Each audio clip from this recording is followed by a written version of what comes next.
Welcome to the HR Empowerment Podcast, where we will uncover strategies and new insights from HR professionals who discuss up-to-date regulations, best practices, and the most pressing topics like diversity and equity, leadership, dealing with difficult situations, and much more that affect your bottom line and business. Thanks for joining us.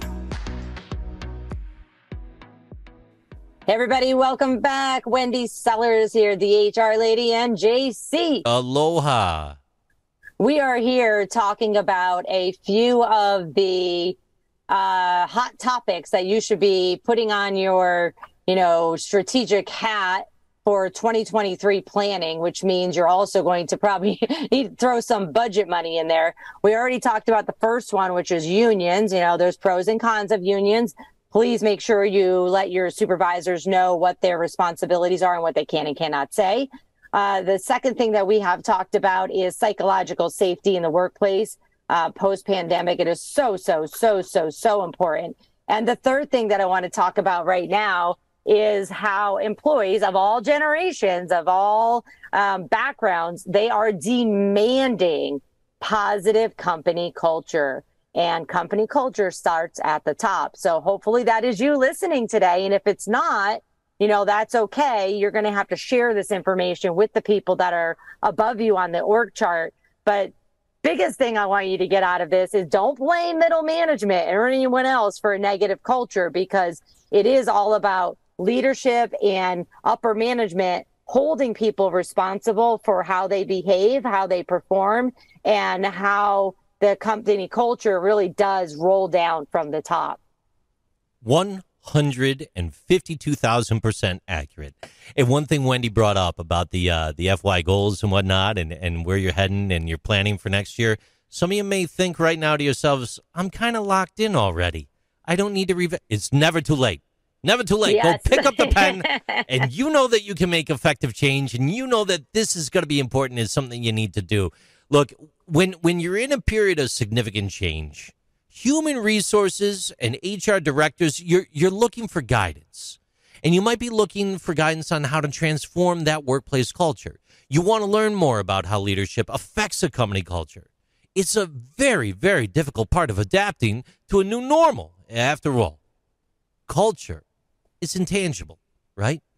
It takes multiple people to get everyone on the same page. Wendy, it never flows smooth.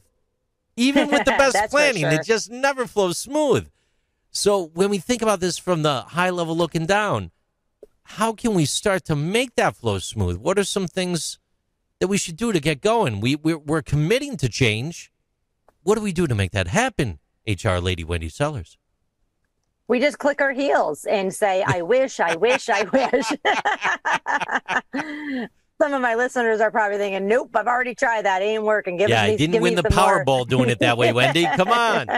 Yeah, because if we did, we wouldn't be here, right? Right. We probably would, because we're addicts with this type of information. So, but you know what? I think the biggest thing is let's look at some obstacles of changing culture, and then let's remove the obstacles. And then it'll be easier to say, okay, this is the ideal culture, and I want to be there, tomorrow. But let's face it, it's not going to happen overnight.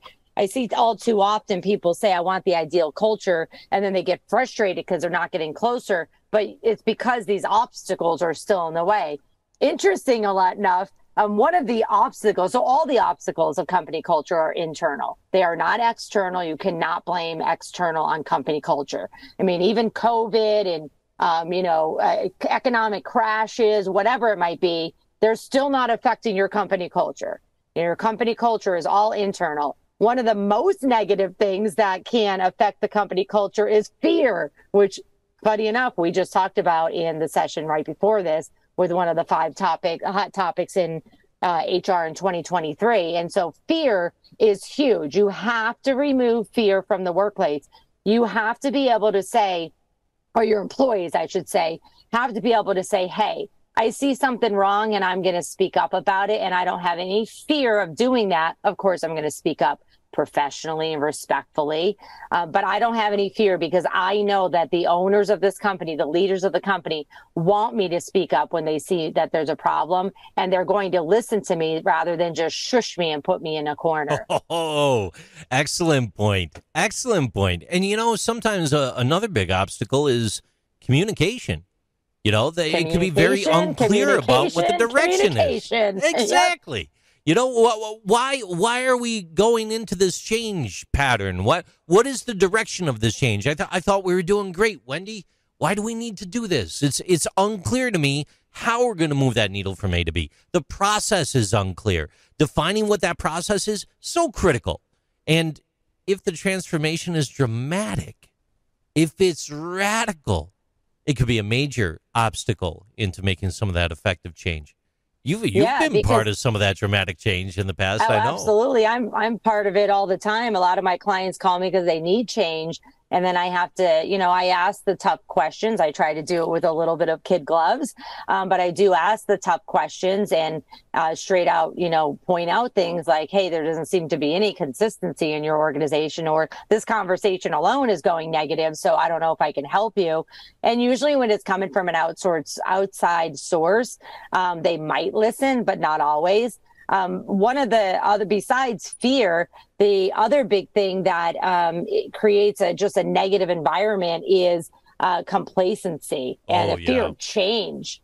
It's just easier to do it this way. Yeah, well, yeah, it right. Might be easier, but it's not right, and it's costing us a ton of money. So we want to make sure that you are really, really focusing on culture in 2023. But I know that's a big statement there. Like, what does that mean? Start jotting down or do a survey, even among some people that you trust. It should be confidential so that they actually do, complete the survey. It could be the entire company or just maybe random people across the organization in different roles, asking them, hey, what are our barriers to a great culture here? And then listen and, listen to them. If they're saying there's fear, if they're saying people don't want to change, if they're saying that, people talk about each other in the workplace. You need to really listen to that. You brought something up we do have to touch on before we close on this here regarding some of those obstacles.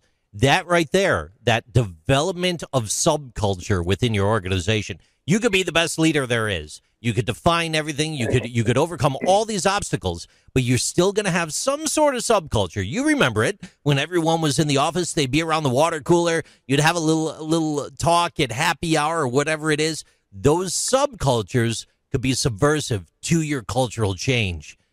Gotta focus on that. It absolutely is.